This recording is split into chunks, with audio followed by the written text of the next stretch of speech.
स्वागत है आपका आज की तारीख में। मैं अभिसार शर्मा। पाकिस्तान की सनक है भारत में आतंकवाद को फैलाना, लेकिन अपनी इस सनक के कारण पाकिस्तान दुनिया में बदनाम हो गया है, अलग थलग पड़ गया है। 3 साल में पाकिस्तान के खिलाफ प्रधानमंत्री नरेंद्र मोदी की कूटनीति में आज पाकिस्तान दुनिया में बिल्कुल अलग थलग दिखाई दे रहा है। जिस अमेरिका की मदद के भरोसे पाकिस्तान की रोजी रोटी चलती थी, आज उसी अमेरिका ने पाकिस्तान से मुंह फेर लिया है। पिछले 3-4 दिनों में पाकिस्तान पर क्या क्या नहीं बीती है। एक तरफ भारत ने पाकिस्तान पर एलओसी पर दबाव बनाया, तो दूसरी तरफ अंतर्राष्ट्रीय बिरादरी में नवाज शरीफ इस लायक भी नहीं समझे गए कि उनको भाषण तक का मौका मिलता। आइए देखते हैं मोदी के चक्रव्यूह में फंसे पाकिस्तान का कैसे हो रहा है काम तमाम। मैं पाकिस्तान से मित्रता और सहयोग बढ़ाने के लिए बिना आतंक के साये के साथ द्विपक्षीय वार्ता करना चाहता हूं। I had also traveled to Lahore, but India alone cannot walk the path of peace. We agreed that there is an urgent need for all countries to decisively act against those states who generate, support, shelter and sustain these factories of violence in our regions. पिछले 3 साल में अंतर्राष्ट्रीय मंचों पर दिए PM Modi के भाषण के जो छोटे छोटे अंश आपने सुने, उन भाषणों से ऐसा चक्रव्यूह बना था जिसमें आखिरकार आज पाकिस्तान फंस गया है। 50 साल से पाकिस्तान की जमीन से भारत की जमीन पर आतंक की फसल की सिंचाई करने वाले पाकिस्तान का काम तमाम होना शुरू हो गया है। पाकिस्तान के प्रधानमंत्री नवाज शरीफ के सऊदी अरब दौरे के दौरान पाकिस्तान को इस बात का एहसास हो गया है। नवाज शरीफ अरब इस्लामिक अमेरिकन समिट में आतंकवाद पर इंटरनेशनल रोना रोने के लिए 2.5 घंटे में स्पीच लिखकर सऊदी अरब पहुंचे थे। इस्लामिक देशों के प्रमुखों और डोनाल्ड ट्रंप के साथ नवाज शरीफ को फोटो खिंचवाने का तो मौका मिल गया, लेकिन स्पीच की कॉपी जेब में ही रह गई। समिट में नवाज शरीफ को बोलने का मौका तक नहीं मिला। नवाज शरीफ की अनदेखी पाकिस्तान के लिए इंटरनेशनल बेइज्जती थी। पाकिस्तान में भूचाल मचा हुआ है। रियाद समिट में पाकिस्तान के साथ क्या हुआ और इस्लामी दुनिया की वाहिद जौहरी ताकत के वजीर आजम इसमें हमें खामोश तमाशाई दिखाई दिए। प्राइम मिनिस्टर ऑफ पाकिस्तान 2.5 घंटे की तकरीर की तैयारी उन्होंने की और इस तकरीर का उनको मौका नहीं मिला। जिस तरह पाकिस्तान के प्राइम मिनिस्टर को ट्रीट किया गया, पहले तो इतनी ज्यादा लंबी नेट प्रैक्टिस कर रहे थे तकरीर करने की, मैच खेलने ही नहीं दिया उन्होंने अगलों ने। एक तो वो बड़ी शर्म की बात थी सारे मुल्क के लिए। उसके बाद जो ट्रंप ने वहां बातें की, कम से कम नवाज शरीफ को कुछ बयान तो देना चाहिए था। उसके बाद आतंकी हमलों से पाकिस्तान में भी 70,000 लोगों की जानें गईं, लेकिन दुनिया के सबसे बड़े देश के राष्ट्रपति डोनाल्ड ट्रंप को पीड़ा दिखी भारत की। आतंकवाद पीड़ित देशों में नाम लिया तो भारत का। Few nations have been spared the violent reach of terrorism.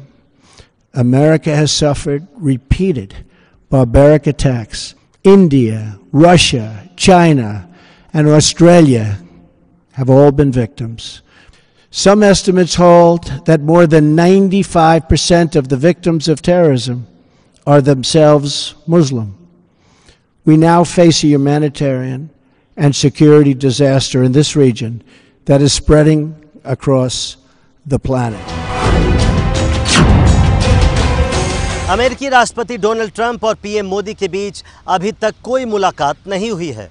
बस एक बार दोनों के बीच फोन पर बातचीत हुई है, लेकिन ट्रंप जानते हैं कि भारत पाकिस्तान के प्रायोजित आतंकवाद से पीड़ित है। ट्रंप परिचित हैं पीएम मोदी की आतंकवाद के खिलाफ अंतर्राष्ट्रीय मंचों पर चल रही मुहिम से। हमारा भविष्य हमारे पड़ोस से जुड़ा हुआ है। इसी कारण मेरी सरकार ने पहले ही दिन से पड़ोसी देशों से मित्रता और सहयोग बढ़ाने पर पूरी प्राथमिकता दी है और पाकिस्तान के प्रति भी मेरी यही नीति है। मैं पाकिस्तान से मित्रता और सहयोग बढ़ाने के लिए पूरी गंभीरता से शांतिपूर्ण वातावरण में बिना आतंक के साये के साथ द्विपक्षीय वार्ता करना चाहता हूं। हमेशा से पाकिस्तान, अमेरिका और चीन के भरोसे भारत को आंख दिखाता रहा है, लेकिन अब दुनिया बदल रही है। आज पाकिस्तान से भारत पिट रहा है तो अमेरिका से उसे मदद नहीं बल्कि बदले में पिटाई ही मिल रही है। पहले मोदी ने बराक ओबामा को भारत के साथ और पाकिस्तान के खिलाफ किया, अब डोनाल्ड ट्रंप भी भारत की तरफदारी कर रहे हैं। अबकी की बार ट्रंप सरकार। ट्रंप जब राष्ट्रपति का चुनाव लड़ रहे थे, जब मोदी लहर से प्रभावित होकर अब की बार ट्रंप सरकार का नारा दे रहे थे, तब भी भारत में पाकिस्तान की आतंकी हरकतों पर उनकी नजर थी। We appreciate the great friend India has been to the United States in the fight against radical Islamic terrorism. India has seen firsthand the brutality of terrorism and cross-border violence, including the attacks in Mumbai. And I mean, look, Mumbai is a place that I love. It's a place that I understand. So for all of the people in Mumbai, the attack on Indian Parliament, absolutely outrageous and terrible. We will defeat radical Islamic terrorism.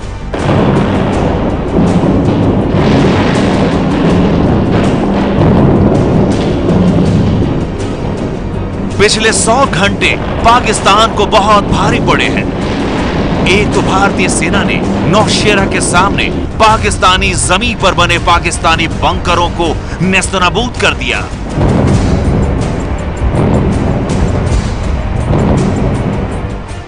दूसरा, 55 देशों के सामने नवाज शरीफ को मुंह खोलने तक की इजाजत नहीं मिली। नवाज शरीफ को अमेरिका के राष्ट्रपति डोनाल्ड ट्रंप से हाथ मिलाने का मौका तो मिला, लेकिन ट्रंप ने पाकिस्तान को दी जा रही आर्थिक मदद पर बंदिशें लगाकर पाकिस्तान को आर्थिक तौर पर कंगाल करने की नींव रख दी है। अमेरिका की तरफ से दिए जा रहे पाकिस्तान को आर्थिक मदद को अब लोन में बदल दिया गया है और आर्थिक मदद में भी 1200 करोड़ की कटौती कर दी गई है। पाकिस्तान पोस्ट को उड़ाने से पहले भारत ने ऐसा जाल बुना कि पाकिस्तान फंसता ही चला गया। दुनिया के हर मंच से मोदी ने भारत की आतंकी पीड़ा सुनाई, वहीं अछूत कूटनीति का परिचय भी दिया। पाकिस्तान समझ ही नहीं पाया कि मोदी ने ऐसा चक्रव्यूह रचा है जिससे धीरे धीरे वो दुनिया से अलग थलग हो रहा है। फहरिस्त लंबी है।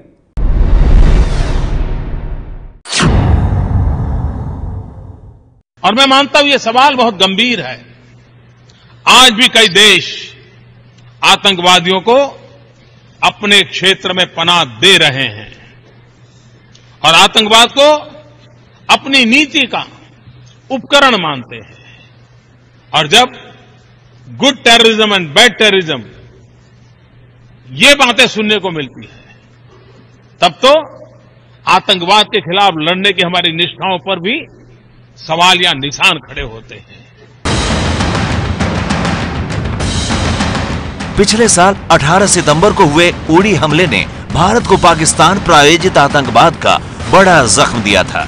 उसी के बाद 29 सितंबर को मोदी ने पाकिस्तान को सबक सिखाने के लिए पीओके में घुसकर सर्जिकल स्ट्राइक की इजाजत दी थी। उड़ी हमले ने पाकिस्तानी आतंकवाद के खिलाफ दुनिया को भारत के पक्ष में खड़ा होने के लिए मजबूर कर दिया। उड़ी हमले के बाद पाकिस्तान में सार्क सम्मेलन होना था, लेकिन भारत के 3 पड़ोसी देशों बांग्लादेश, भूटान और अफगानिस्तान ने सम्मेलन का बहिष्कार करके पाकिस्तान को अलग थलग कर दिया। पाकिस्तान में सार्क सम्मेलन नहीं हो सका। –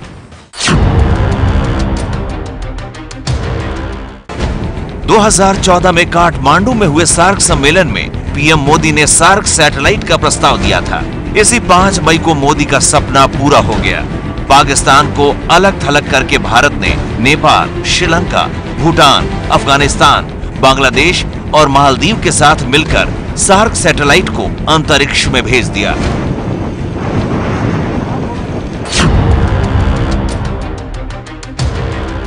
इस साल 26 जनवरी को गणतंत्र दिवस समारोह में पीएम मोदी ने अबू धाबी के क्राउन प्रिंस शेख मोहम्मद बिन जायद अल नाहियान को मुख्य अतिथि बनाकर पाकिस्तान के मित्र अरब देशों में सेंध लगा दी। जब मैं 20 साल पहले विश्व के कुछ नेताओं से मिलता था और आतंकवाद की चर्चा करता था तो उनको ये बात गले नहीं उतरती थी। वो कहते थे तो लॉ एंड ऑर्डर प्रॉब्लम है। लेकिन धीरे धीरे आज पूरा विश्व देख रहा है कि आतंकवाद किस प्रकार के फैलाव करता चला जा रहा है। परंतु क्या हम वाकई इन ताकतों को से निपटने के लिए सम्मिलित रूप से ठोस अंतर्राष्ट्रीय प्रयास कर रहे हैं?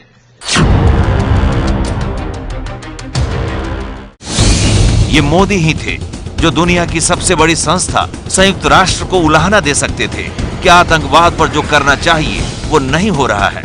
ईरान और अमेरिका में भले न पड़ती हो, लेकिन ईरान और अमेरिका भारत के साथ और पाकिस्तान के खिलाफ खड़े हैं। ईरान को पाकिस्तान ने ही उकसाया क्योंकि पाकिस्तानी आतंकी संगठनों ने ईरान के 10 सैनिकों को मार गिराया था। ईरान ने पाकिस्तान को चेतावनी दे रखी है कि वो पाकिस्तान में घुसकर सुन्नी आतंकवादी ठिकानों और लॉन्च पैड को तबाह कर देगा।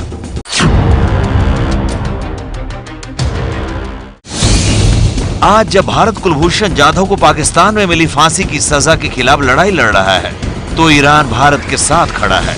शक है कि पाकिस्तानियों ने ईरान से ही जाधव को अगवा करके उसे जासूस साबित कर दिया।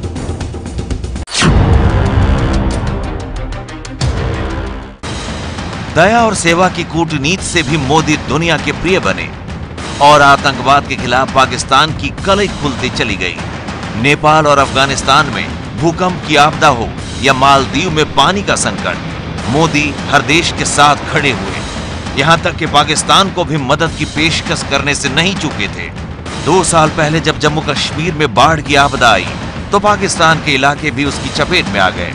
मोदी ने बैर भाव भूलकर पाकिस्तान को मदद की पेशकश की थी। मुसीबत जैसे हमारे यहां जम्मू कश्मीर में आई है, वैसा ही ये आपदा पाक ऑक्यूपाइड कश्मीर में भी आई है। वहां के नागरिकों को भी बहुत बड़ी मात्रा में नुकसान हुआ है। मैं पाकिस्तान सरकार को भारत सरकार की तरफ से आवश्यक जो भी मदद चाहिए पाक ऑक्यूपाइड कश्मीर के नागरिकों के इस मुसीबत में मदद करने के लिए भारत सरकार तैयार है। ये है एबीपी न्यूज़, आपको रखे आगे।